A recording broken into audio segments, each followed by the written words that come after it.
C'est 37 000 habitants, Joué-les-Tours est la deuxième ville du département d'Indre-et-Loire, une ville moyenne qui concentre un fort taux de logement social. Pour les prochaines élections municipales, Joué-les-Tours pourrait être le théâtre d'une triangulaire. À la dernière présidentielle, sur Joué-les-Tours, Marine Le Pen était en 3e position. Et sur cette municipale, le Front National envoie sa secrétaire départementale, Véronique Péan. La victoire probable de la gauche en cas de triangulaire au second tour n'effraie pas la tête de liste du Front National.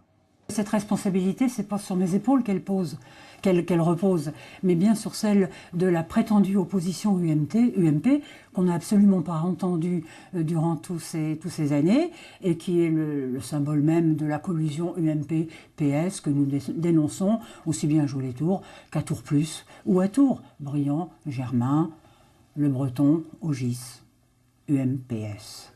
À droite, derrière Frédéric Augis, c'est enfin l'union après des années de division. UMP et UDI mènent liste commune et dénoncent les motivations du Front National dans cette élection locale. Le Front National était présent en 1995, ils avaient disparu. Ils sont revenus aujourd'hui avec Mme Péan qui, je pense, avec son mouvement Front National, Bleu Marine ou Bleu Cobalt, je ne sais pas, essayait de montrer les peurs par rapport malheureusement au malheur jocondien actuel.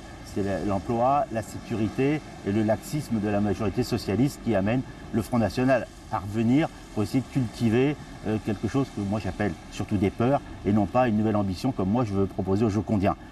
Le premier tour de l'élection municipale à jouer se jouera sur l'abstention. Si la droite classique risque de voir une partie de son potentiel électoral entamé par le Rassemblement Bleu Marine, la gauche classique devra elle faire avec une liste lutte ouvrière. Le maire sortant, Philippe Le Breton, repart pour un 4e mandat, avec une liste élargie au MoDem, au PC et au Vert, avec des projets et sans s'inquiéter des manœuvres en cours sur sa ville.